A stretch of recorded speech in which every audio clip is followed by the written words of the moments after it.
I'm doing it myself too. It was me to begin with, and then I started fictionalizing elements of it as it became necessary for various reasons. So, I understand. A lot of people have been pointing out that that character has straight hair and I have curly hair. So it can't possibly be me. So, No glasses. no glasses. That's right. That's right. When you talk about sort of the necessity of fictionalizing, I'm guessing to a certain extent that is a kind of what's the Dragnet thing they used to say, to protect the identity of. Yeah. Yeah.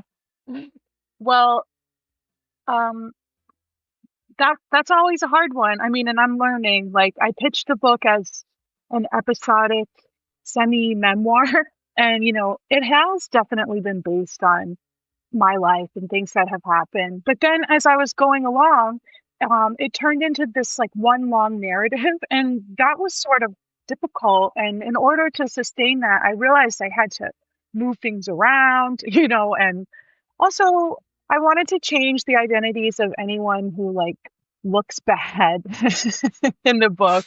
And I always try to make sure that the main character, even when she is conflated with me, that the main character like looks bad too.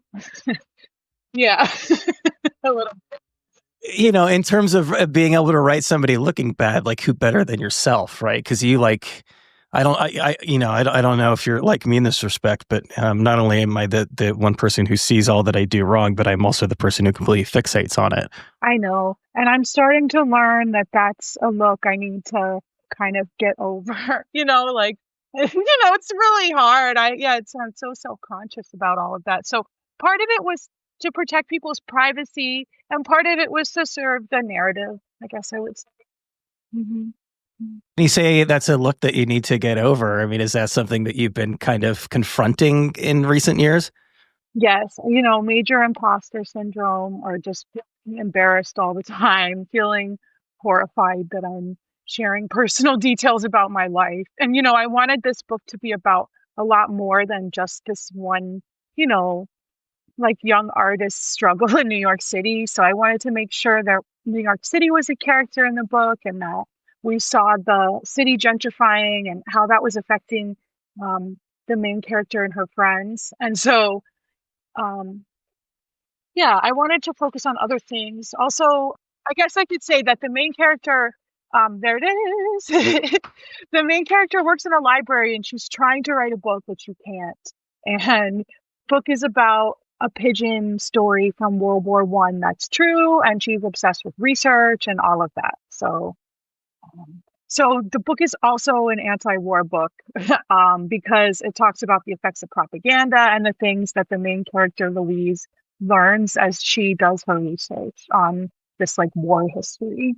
There are obviously a lot of like books and movies about somebody trying to write a book and running into things along the way. But I feel like there are instances in here that are, I don't want to say they're unique to this book necessarily, but they're definitely kind of outside of that cliche, one of which is, the realization to a certain extent that everything that you had thought about this project is to a certain degree completely wrong. Perhaps it is, perhaps it isn't. I'm like, no spoiler. I mean, I guess that's a spoiler, No, I just, well, and that's kind of exactly it, because the title itself is a pun, obviously checked out on the fact that the character works in a library, but also the character has a parent who's in the military. So she herself is like an American Army brat, and that's sort of mentioned in the book. And it appears in flashbacks that the main character shows about her parents, but the character herself doesn't really make the connection that maybe she's got an obsession with this pigeon, as a bystander, or like some kind of, unwilling, participant in war. And, there's all these complex things that could happen in the book that that were happening as I was writing it, but that I took out or left. And yeah, it is sort of checked out of the character not to make those connections. It's very clear in the reading of this book that like that actual story is coming from like your own that was something that you were obsessed with at some point that kind of made it into this bigger story. Yeah, and I always felt like I was doing it wrong, like You're obsessing wrong?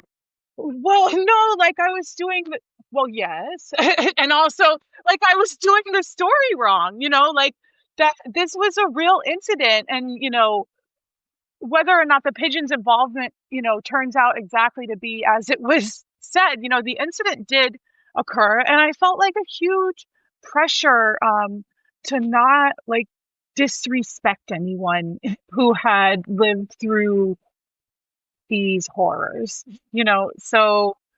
um so I was sort of focusing over focusing on learning about birds, or minutia about World War I and things like that in a way that I don't know was ever helpful to that project. So there, I just admitted that that's also true. That yeah, I was working on that as well.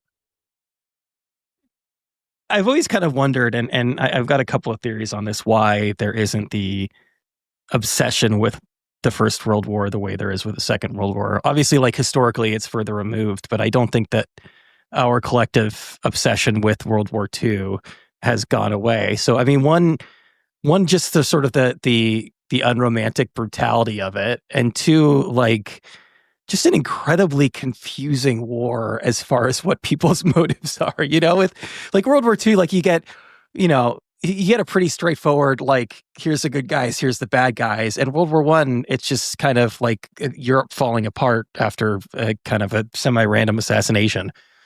Well, I'm confused now. That's the thing. I feel like it's a really comparable time when it's sort of bewildering to see this amping up of, power grabs. And we can't even count the wars anymore. The fact that there is a one and a two is just sort of outdated.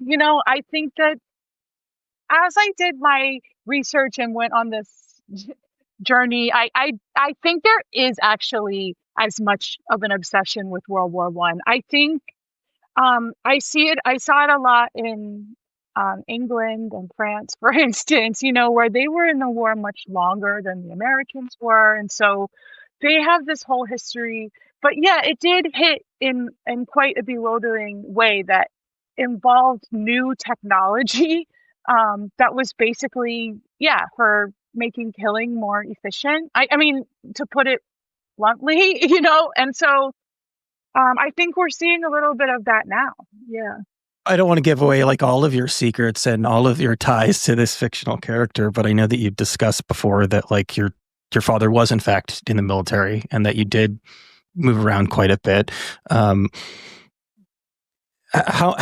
much is sort of getting older and reading into this is an opportunity to kind of like second guess the things that maybe you might have more taken for granted when you were younger?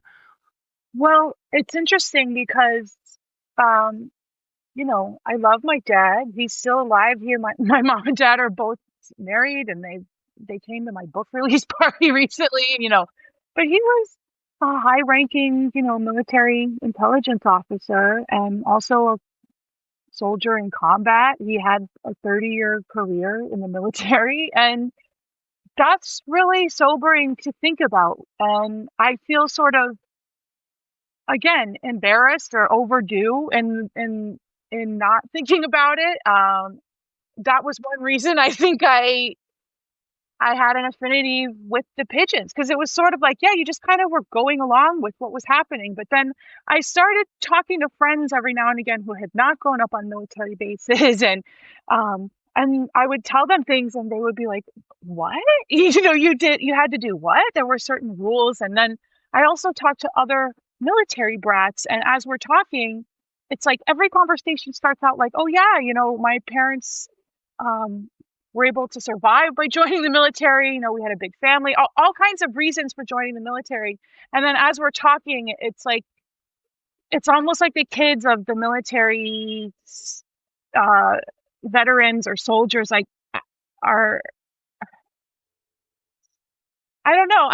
I'm interested in what we have to say. I'm sort of shocked that there's not been more conversation among us, I guess, about what it was that our parents were doing. And you know, yeah. Sorry, that was really roundabout answer. It's really interesting because I feel like the one thing that you hear about growing up in the military is that you move around a lot. But beyond that, I don't know how many stories I've heard in terms of these things that, again, you were kind of taking for granted, or that were just like a natural part of your childhood. What's an example of one of those? I mean, I just remember, yeah, it was during the Gulf War in the early 90s, and I was in elementary school on a military base.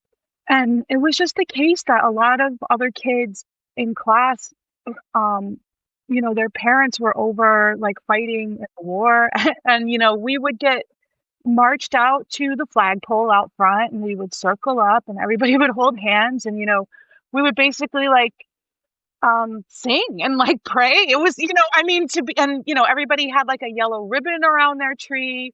um yeah, I mean, and then there were certain rituals I think that weren't happening off base, like at 5 p.m. There would be like a cannon salute and a trumpeter would play like reveille, and there were all these rules. Like if you were in uniform you would have to stop and turn and salute the flag, and if you were driving in uniform you would have to like stop, get out, salute the flag, and then if you were right, like a spouse or a kid or just on base for whatever reason, you would still have to stop, but you wouldn't have to. Actually you would have to get out, or you have to put your hand on your heart.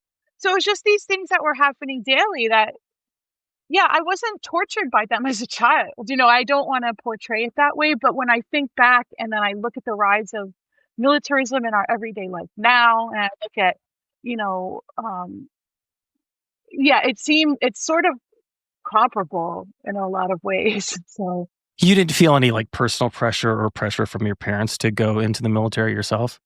no, my dad was always like, "Don't do it. Don't join the military." He was also, you know, stern and funny and everything, but he was very, even though he's retired from the military, I mean, he still considers himself an employee of the US government. He's collecting his retirement check and everything. So my parents were very committed to the military, but I no, my parent they never wanted to see me or my sister join, which I always thought was kind of cool. And my parents never threatened me or my sister to, or not threatened, but pressured us to get married. Whoopsie, yeah, but pressured us to get married or anything like that. So yeah, so they've been pretty liberal in that way. I mean, you really just ran in the complete opposite direction. Total opposite, just like, yeah, I peeled out, I came shooting out of the cannon. Yeah, yeah. So yeah, I'm working on a new project, which is um, interviewing other military brats and doing illustrated essays in other people's words, and then sort of interspersing that with essays about drones and GPS and things that were developed for the military that we actually use in our pretty regularly ourselves. So I'm still kind of working towards a thesis on that, but I think it is something. I'm going to ask you something like possibly deeply personal, so feel free not to answer it. But I was watching, like in preparation for this, I was watching the I don't know what they call it, but Drawn Quarterly has this great thing that they started doing a few years ago, maybe during the pandemic, where authors basically just give like a presentation around their book. And you were talking about having a pen pal friends. Yeah. It struck me that you said in there, because I think like you didn't dwell on it for obvious reasons, but I think you said that she expressed to you that she thought she might be gay, and then you just never talked to her again. Yes, I was so freaked out, and it's so interesting because I can pinpoint, you know, hundreds of moments from my childhood now where I was either, acting out of internalized homophobia and, but it was, yeah, I thought that was a great place to kind of um, interrogate that a little bit without being too heavy-handed, and also to point to the fact that you had to always be separated from your friends. You were separated from your parents when they went off to do whatever they were doing, and you were left with the other parent, basically. Um, but if there was one, but yeah, you were also, when you moved, you would separate from your friends. And then for me, in the 80s and 90s, we wrote letters to each other. So those are beautiful things to have. And I actually still have that letter, I keep it. I still kept it. Have you reached out to her? You know what? She actually reached out to me on Instagram before the book came out. And it's funny, there were so many things that came together beautifully, like right before the book came out, things that were maybe unfinished business or stories that were based on reality that I was sort of nervous about having sort of pre-conversations with people before the book came out. And I'm actually feeling like really connected and great because yeah, random things like that have been happening. She didn't even know that I had put that in the book at all before, and I heard from her. Yeah.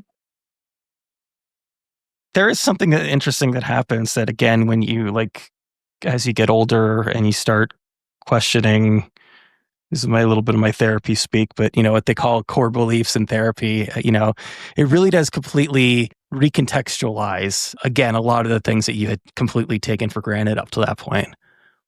Yeah. Yeah. And there's also a focus on the friends of the main character, Louise, in the book. There's like three or four other characters that I wanted to make sure they had full lives, that they were also artists, and that they had day jobs. And so that was the other great thing about the flashback that goes back to the childhood friend who thinks she might be gay. Is, yeah, like Louise, there is an emphasis on like friendships in the book that I wanted to that I thought was important.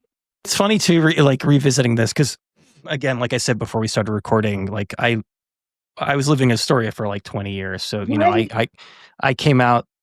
I came out to the city in like, I don't know, like 2004, Hmm. and it's been really interesting, somewhat depressing, but also kind of, I don't know. This, like, nostalgia isn't always bad, but I've noticed we're at this point now where there's been a lot of nostalgia for that point in New York. That what they're calling indie sleaze now. There was that meet me in the. I don't know if you saw that meet me in the bathroom book that came out like a few years ago about all of that. It's weird, like, because obviously, like, you don't, there's so much, like macro trends and cultural things that when you're a part of them, maybe you don't really notice in the same way until you've gotten some distance. And now it's really fascinating at this point, looking back on that time and realizing like the things that defined it.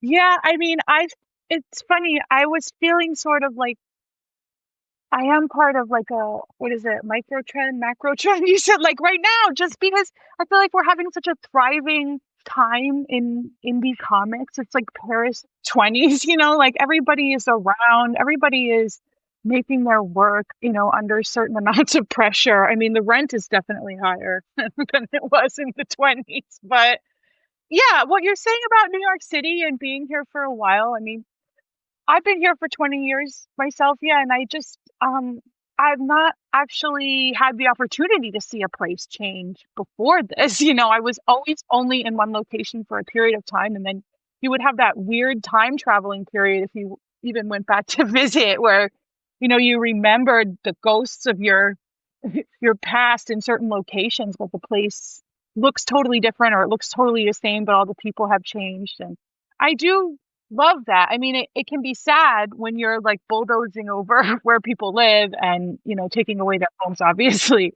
Um, but um, but yeah, seeing a place change over the years is is unique. And I think that a trait in New Yorkers is just this constant nostalgia, for New York. Even when you're here, it's like there's this graffiti artist whose tag is homesick, and I see it all over the city.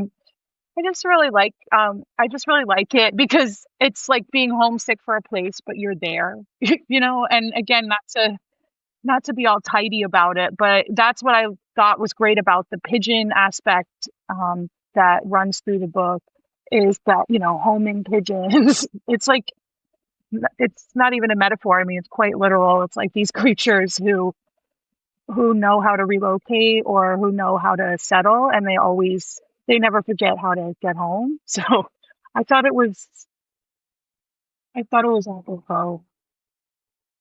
They're remarkable from the standpoint that, outside of like humans and rats, I guess, I don't know how many like animals have managed to just completely populate the entire globe. Well, and they're having such a moment right now. Like You said that. I saw you say that in an interview, and I was wondering what you meant by that. okay, well, maybe I should be more specific. In New York City, they're having a moment right now. So it's early June right now, and in a week or so, there's going to be this Pigeon Day on the High Line, in which it's like the first of its kind, and it's gathered around this huge sculpture that's made by this artist, Ivan Argote, called Dinosaur, and it's a huge pigeon.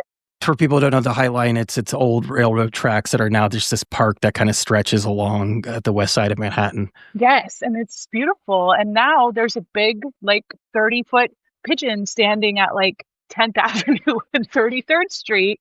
And so there's going to be a big pigeon festival over there. There's going to be like a pigeon lookalike contest. And also, I know there are some activists working on like the treatment of pigeons in New York City who are going to be there. And it's looking to be big. So yeah, every time I mention pigeons to people, everyone's sort of being pretty cool about it. Whereas in the past, you get like the rats with wings and stuff, and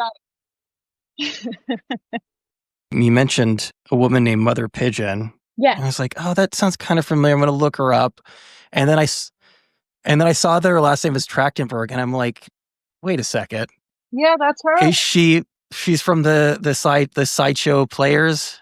Yeah, the Trachtenberg family slideshow players, which I must admit, I don't know anything about them or that dynamic at all. But I do see Tina Trachtenberg out there doing this activism. Yeah. And she's been doing it for years. I mean, if pigeons are having their moment, I mean, in New York City, then she's definitely one of the reasons. Yeah. There's something like that strikes me too. This probably won't mean much if you haven't read it, but did you ever read Nick Abatz's comic about Laika, the first dog in space? Oh, no, I haven't.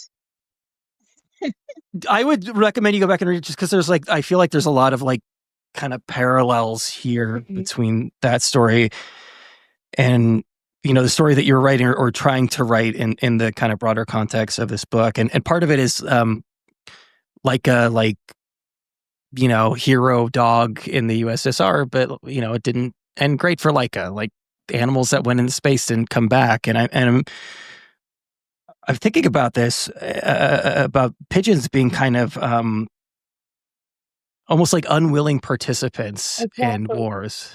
Well, and all sorts of beings are unwilling participants in wars, So, yeah, I wasn't trying to be too safe or anything by making it about pigeons, but I did think it was a palatable way that made sense to talk about that because, yeah, to what level are we complicit, And let's interrogate innocence. Like, let's look at guilt, like let's look at the histories of our families if there happens to be violence involved. What does that mean? For how we treat people today. It's like, if there is violence in your family's history, then that's not just going to go away, because you don't believe in it or you didn't, or because people hated that it happened. I think it needs to be interrogated more, like, especially among white people. So that is one thing I thought was maybe worthwhile, or that I was trying to communicate in the book, is like, if your family did something horrible, like maybe you should air it out. Much like pigeons, white people are having their moment right now too.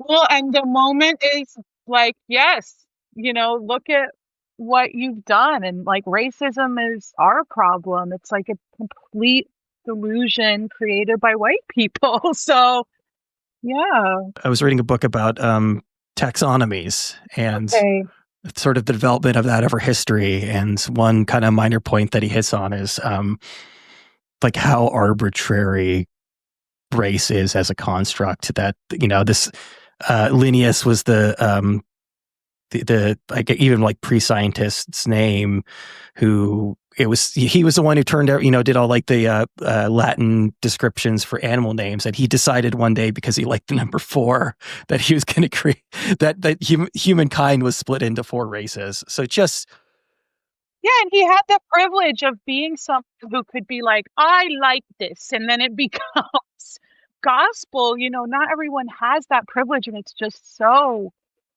exhausting to see, to see this kind of, to see power be misused, or to see people getting killed constantly over it. Sorry, I'm just going there, but I feel like it's in the book. It's a funny thing of like, you're like, I'm going there, and by going there, I'm saying I don't like to see people killed in war. That's what I'm saying. It's like, it's really interesting, because I understand. I mean, who is it? Nora Krug wrote this book, Belonging or Becoming. I'm really sorry about that with Nora Krug, but Belonging or Becoming. Yeah, and her family history has Nazism in it, and it's an interrogation of that. And so, I think this idea that there is no quote unquote culture to whiteness is actually showing that it's actually been covered up, and it's continuing to be covered up. And so, and we see cover-ups all the time. And so, these are themes in the book as well. In addition to it being a comedy, a tragic comedy about an artist in New York City. There's a one kind of very clear moment where she has to confront, the stories that she had been reading up till that point, which she realizes to a certain extent are false. But is that something that you knew you were working toward in the book? No, and I don't want to ruin anything, but I was worried that the conclusion that I came to was going to somehow be inaccurate or sound like a conspiracy theory, or and so, and since the book did take 5 years to do, again, miraculously in those 5 years, like I was able to find more research and more confirmation to agree with what I thought about the whole pigeon in World War I story. So no, I wasn't prepared for that. It just sort of, I don't know how to talk about it without ruining. It just sort of hit me one day, and then, because I guess part of it was, as I was writing the book, I'm like, why are you doing this? And I'm thinking to myself, am I doing it right? Or is this, and then I think that's one of the reasons why I did it is to come to that conclusion. When you say you're asking yourself, why am I doing this? Is this just making a comic, or what is the this in that context? Oh, I guess it's just doing another memoir by a white woman. I think that there are so many good ones. There's so many interesting books already, and I'm not saying my book isn't like super basic. Maybe it is to some people, but I thought that I like memoirs that show connections in community and that include other characters. So I guess that's what I was trying to emulate. And I kept worrying that, partially because, I drew the main character, like over and over and over and over and over. And after a while, I was like, my God, this character is in the book so much. It was just feeling like, is this excessive? So I guess that's what I meant by why am I doing this? One of the really interesting aspects of it is, and this is something that I stumbled on a few times when I was still living in the city, and it feels weird to say that in the past tense, but that there are all of these, there are a lot of secret libraries in the city. Yeah, there are. There's a dog library at the American Kennel Club. Which I know is books about dogs, but I like to think of it as a bunch of dogs sitting in the library for reading. Sorry, no. And then, I mean, there's archives all over the place. There's other membership libraries um, yeah, it is a thing, and the public library um, is really, really, really important, But yeah, there's also a bunch of different kinds of libraries in every city, really. I mean, there's seed libraries, like yeah. There was for a number of years, and unfortunately, I think I found out about it like right before he passed, or actually right before he closed up. But there was like a secret bookstore. Are you familiar I with that? was it in someone's apartment? Yeah, Yes, I have been there actually, and I if it's the same one you're talking about, yeah, it's one of the members of the library where I work kind of was like, okay, I'm going to take you to the secret bookstore. So we went, and it was great. He had a great collection in there. he passed a few years ago, but Yes. yeah, I, it's just one of those things that I think about that like I wonder if it can still exist in New York in the same way for a number of reasons. Obviously, like, real estate and rent and all that stuff, but also everything being online all the time. Like, can a city maintain those secrets in the same way that it used to? Well, and part of it is, they're just holding the secrets. It's like part of it is that you do pass them around, and I think that now is a great time for radical libraries. There's the Free Black Women's Library that operates out of Brooklyn. There's the Interference Archive that like hosts skill shares and stuff like that. And a lot of people have a library in their house without ever calling it that. So it's funny you should mention, yeah, that secret bookstore that was in an apartment because it was also kind of like a salon a bit. I mean, I only went there once, but I got the feeling that there had been a lot of repeat customers. So I think now is a great time to gather around books and to gather books. The library that you write about in here, I know that you recently did I think you recently did a book talk in the Society I Library, did. right? Is that did you work there or do you work there? I did. Yes. Yeah, that's the one. That's That's the the one in one. the book. Yeah. There's a lot that jumps out at me, but the trinkets thing, like Yeah. I sitting down, you're like, okay, well, I'm kind of writing this memoir and it's kind of going to be about me and she's going to work in the library. I mean, that must have been something you felt like you like absolutely had to get into the book in some way. Totally. I mean, I meant actually. So the character finds things in books as she's shelving them because she gets a job as a page.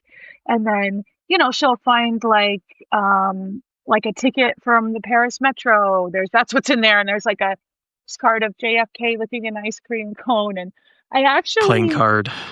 yeah, yeah, I loved whenever that would happen. I think everyone sort of loves when that happens because it shows you that the book has a life of its own and has been in like other relationships. I feel like it shows the presence of other readers. Sometimes I'll notice that the book flap is like folded in like 30 pages and I feel like I can see that that's like how far the person got in the book who went before me. I mean, I meant for more trinkets to be sprinkled throughout the book because there are pages that are without text that are supposed to just kind of be slowing down the pace or setting the scene. And I did have a lot more to share of little trinkets from books, but I mean, again, I pitched the book at like 220 pages. I mean, God bless Strawn and Quarterly because it's 356. And so we had to cut some of those pages. Yeah. Not to be a major downer, but I do think that this is an important element as well. Is a few years ago I started doing some volunteer work at a food pantry, and I'm doing that up here now too. And there's just this kind of like there's something built into that, knowing that a lot of the people that you're like helping and meeting and interacting with, like maybe won't be around for that much longer. Obviously, in terms of social strata, it's different for this library, but you're dealing with a lot of older people. That's kind of the nature of a job like this. And, there's always going to be a certain amount of loss if you find yourself befriending them. Well, there is loss in the elder community. I mean, there's loss and, the disability community. And yeah, I mean, a lot of communities experience daily loss, like the queer community. It's interesting. I mean, I love elders. I think that it's been wonderful that I ended up at working at a library where, yeah, it just so happens, the median member age is around 78, 80.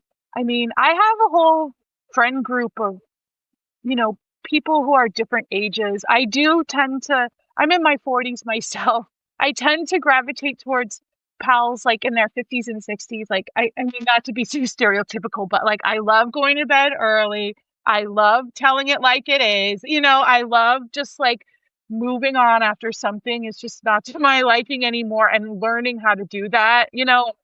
I just think it's really fulfilling to be with people who can sort of talk me down from on high in terms of their life experience. That's helpful to me as somebody who's a little bit obsessive and neurotic. I find that, and I do find as I'm getting older that I'm like chilling out a bit. But yeah, there's 4 library patrons in particular that I base on real people in the book, and they've all since passed away. So it's kind of, a memorial amongst myself and my coworkers. And everyone who was at the library with those people to have them in the book. And so, yeah. You mentioned Joan Didion in the book as having been one of the kind of patrons of it. And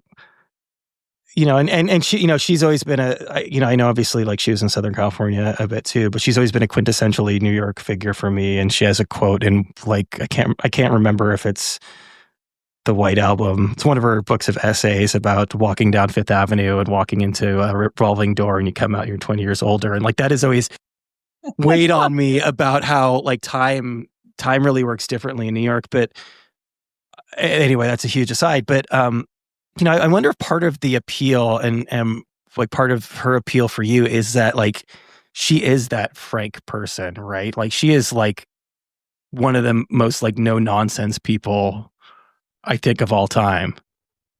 Well, yeah, I mean, I think she's such a polarizing figure too. And I think that her name in a way, and maybe it's disrespectful to her, but I put her in as a little nudge to sort of the worshipping of like this white woman author. But at the same time, it's like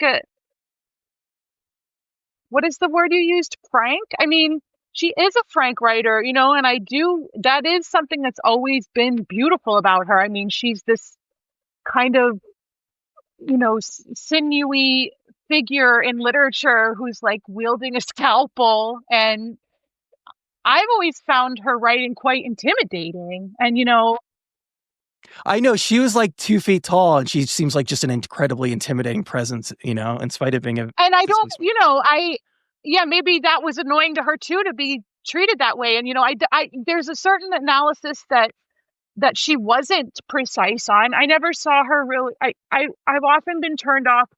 Yeah. Just to harken back about how we talk about our pasts as white people. I have often been, I mean, and please, I hope I don't get like crucified, but I have been turned off by how Joan Didion speaks about her own whiteness sometimes. I feel like it's lacking analysis and that maybe the scalpel doesn't belong there. And, but at the same time, yeah, I mean, she's a luminary, and it it's fun to be walking among the shelves that maybe, where she also checked out a book and read the same copy, I guess.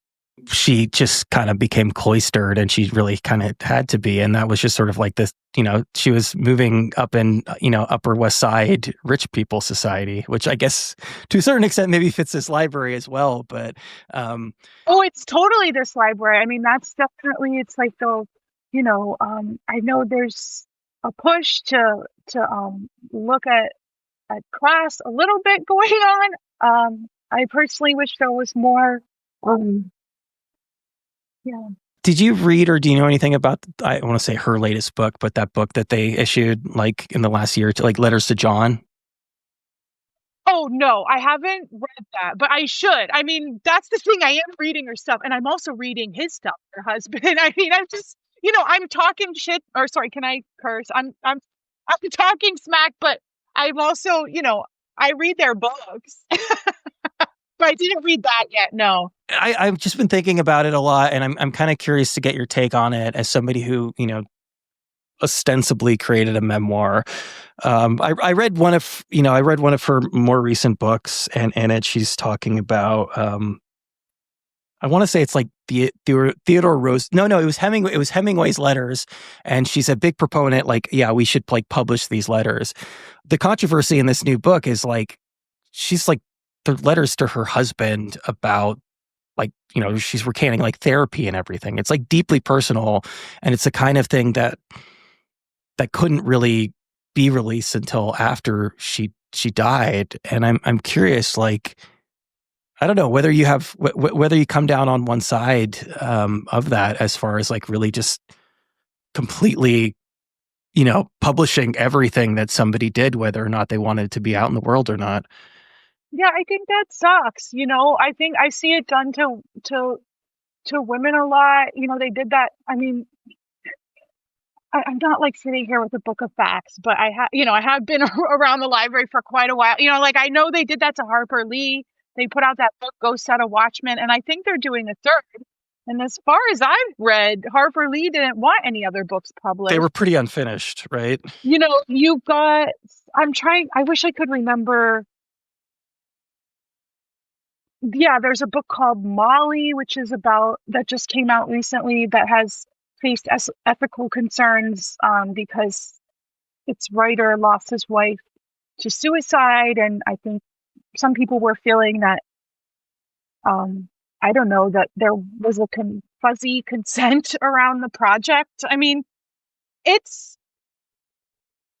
doesn't, there are power games at play here. I don't want to say that, and I think sometimes when you do become a huge figure in your field, you become susceptible to people trying to make money off of you. I can imagine that might hurt the family members. I don't know.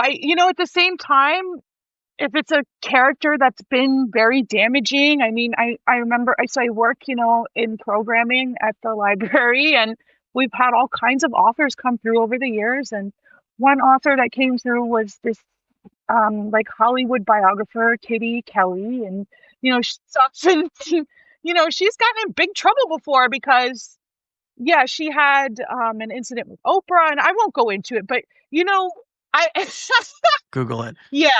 It's just, yeah, it's sort of like, what's in it for you to be revealing someone else's secrets like that? I think that there is a line, and I bought the book. When I bought the book, I didn't know exactly what it was about. You probably or might buy the book, or at least check the book out from the library.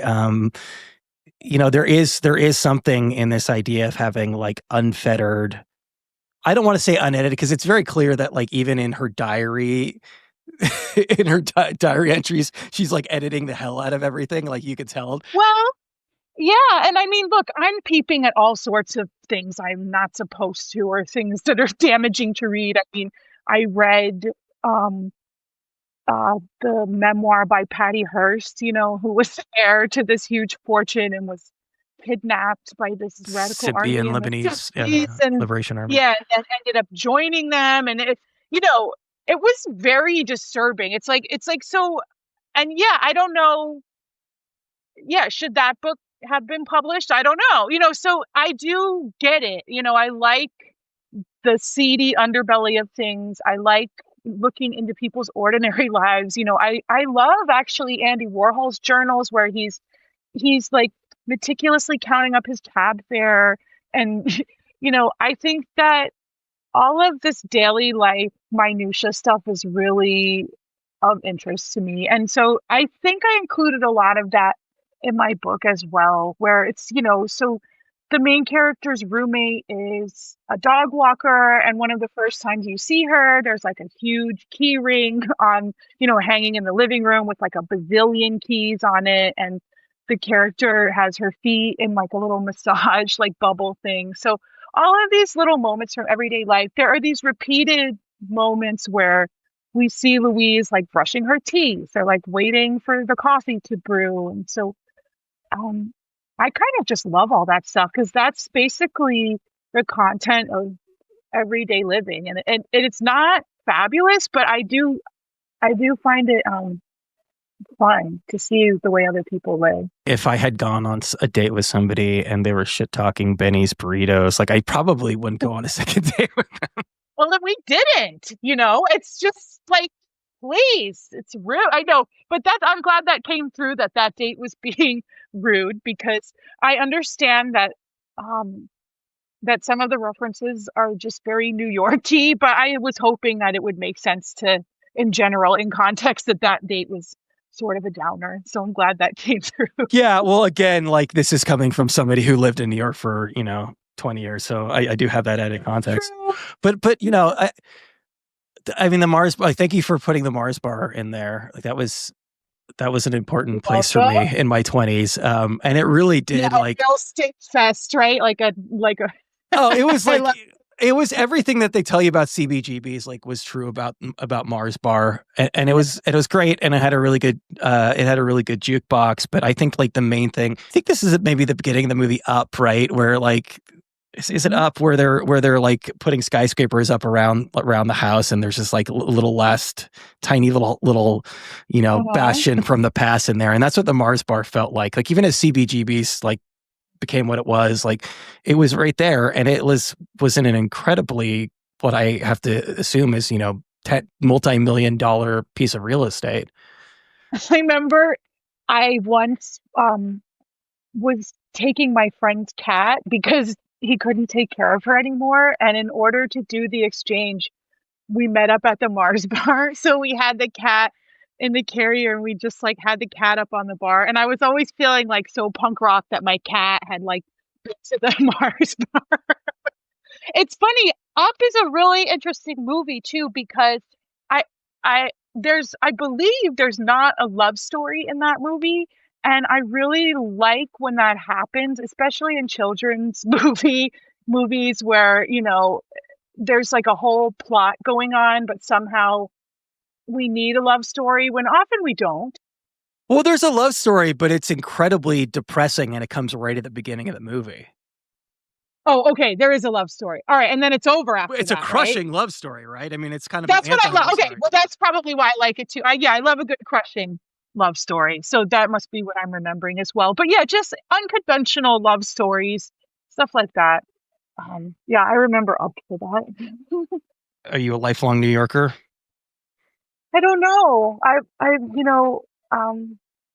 been here for 20 years. Uh,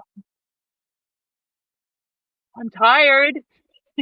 Love New Yorkers. I love New Yorkers. Here's what I'll say. When I'm in the city, I do kind of want to leave. And I'm also like, I can never leave. And then I imagine if I were to leave, that it's going to be this huge process where I have like 10 nervous breakdowns. But when I leave the city, like I was just in Toronto for TCAF, the comics fest up there, or when I go anywhere else, I'm like, I could see leaving New York City. And it seems like so easy and I don't have a burden on me anymore. So I'm in the push and pull of that.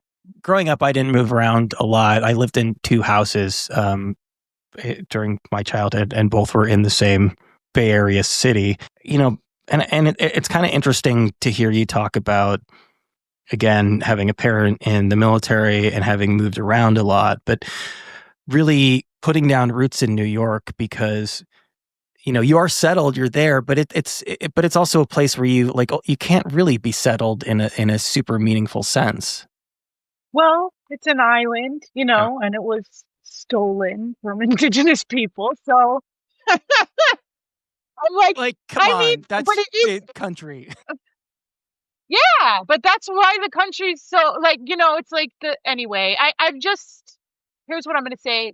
It's an island, which is not insignificant. I feel like there are ways that your freedom is limited by that, I know in a lot of other places that is the case too. I mean, one thing is we have like great access to airports. There's hospitals here, like I have like a supermarket and,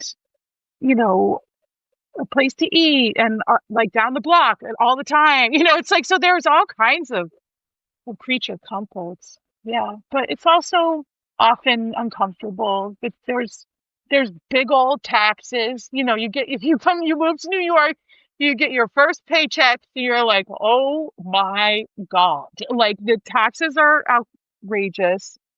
Um, yeah, it's hard. I've always had a session with Roosevelt Island, uh, because it's like right there in the middle, and it is its own community, and in a lot of ways, like in spite of the fact that it is right in the middle of like one of the biggest cities, well, the biggest city in the U.S., like it does feel kind of shut off. And that's been fascinating to me, that a place like that could like exist in the middle of New York and continue to exist the way it does. Well, and that's the beauty of New York. There's all these little magical pockets, and like you can always find something new. There's so much food from all over the world. If you feel like being anonymous, even if you've lived here for decades, you can be, That's what I'm running into now that I moved up here and I'm in this town of like 7,000 people, of like, oh, I can't really like fuck up in front of anybody.